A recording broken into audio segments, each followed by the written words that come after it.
To fully understand this video, you must first see the ones that I have engraved previously.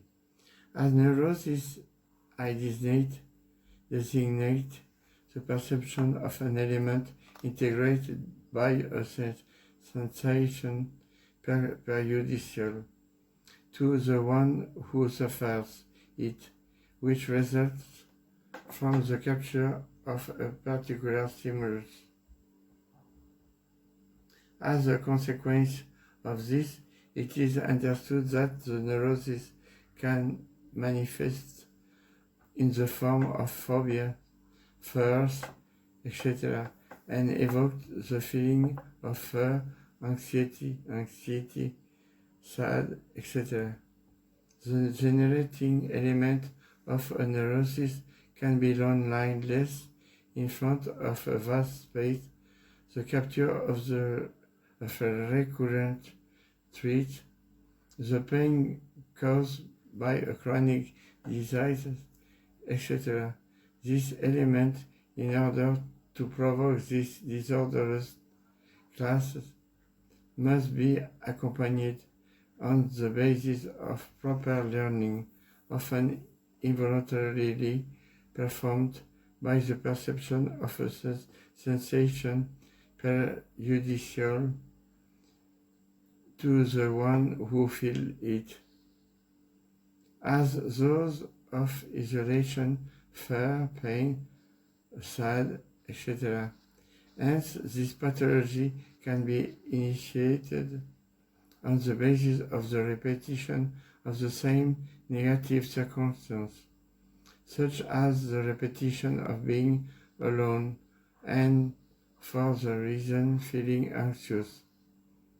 Also, is fears, fear, anxiety, or any another sensation that affect him in the face of the appearance of a given stimulus. And a human being does not necessarily develop a neurosis for that, because many people fear disease, but because of this, do not generally develop a neurosis towards them.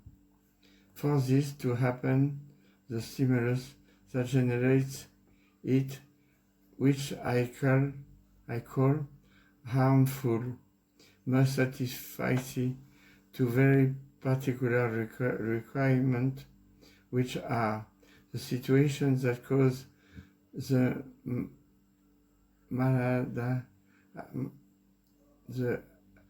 bad adaptation must cause an intense perturbant sensation to the one who perceives it. Indeed, if its capture is not intense, it may end up being forgotten. Its capture must be able to happen again.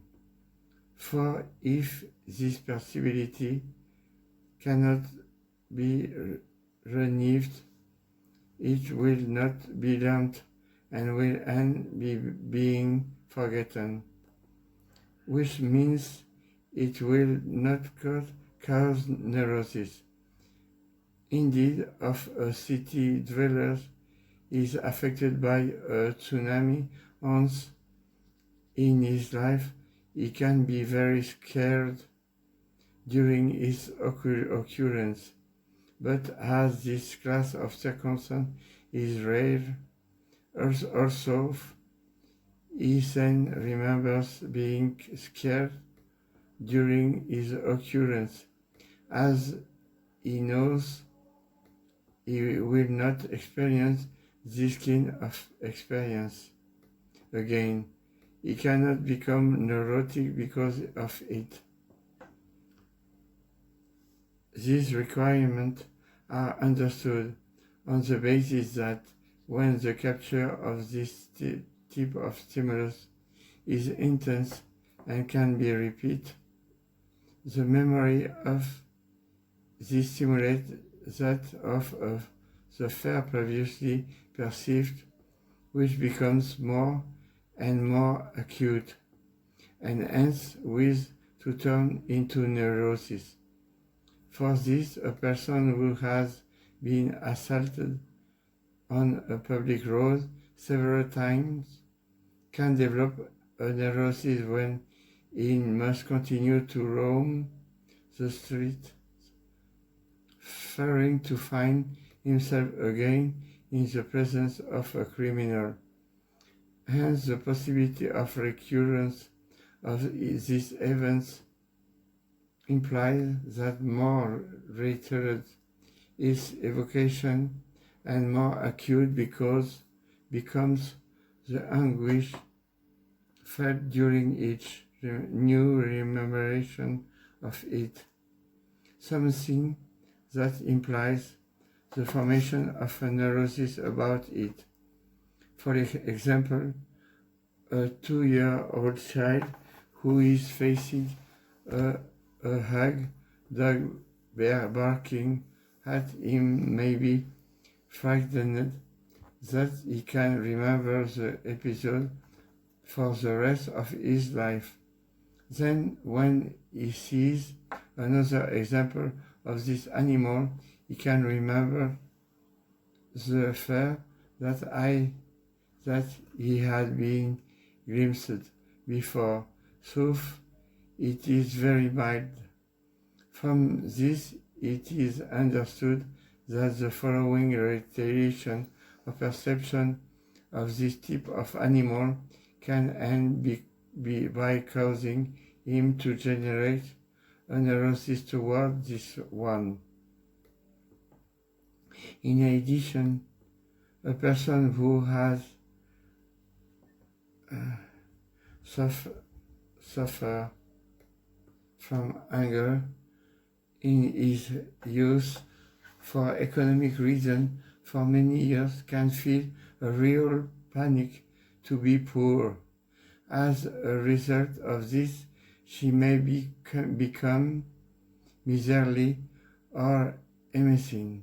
Also, she later managed to gain a large fortune.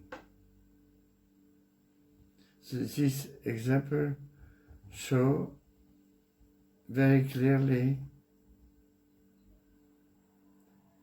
that the repetition of the commemoration of an unpleasant event or the reiteration of the perception of a painful situation for the individual risk provoking a neurosis in him.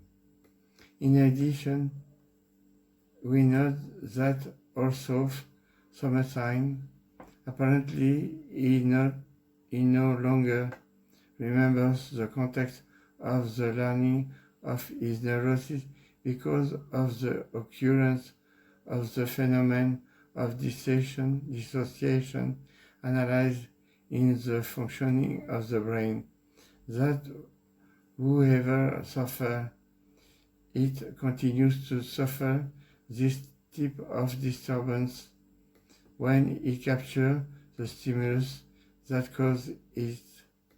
As a neurosis is the fruit of the repeat capture of the same medulla, it is understood that it can be annulled by avoiding perceiving it again, something that ends up causing his forgetfulness.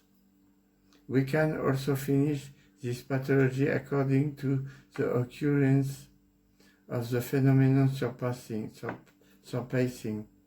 that is to say, on the basis of learning in intense form, the association of the element that arouses it with a pleasant sensation. Indeed, we can replace a dog phobia by affection, because by adopting a very young dog, the one who feels a phobia toward this animal can put an end to his problem by learning to like it. This video was filmed on the basis of my work, Alterations of Consciousness, which is based on my other work, El funcionamiento del cerebro, The Functioning of the Brain, which, like the first one, was published by Amazon.com Books, in which summarize the researches and discoveries I have made and demonstrated on phenomenon that alter the functioning of the human brain.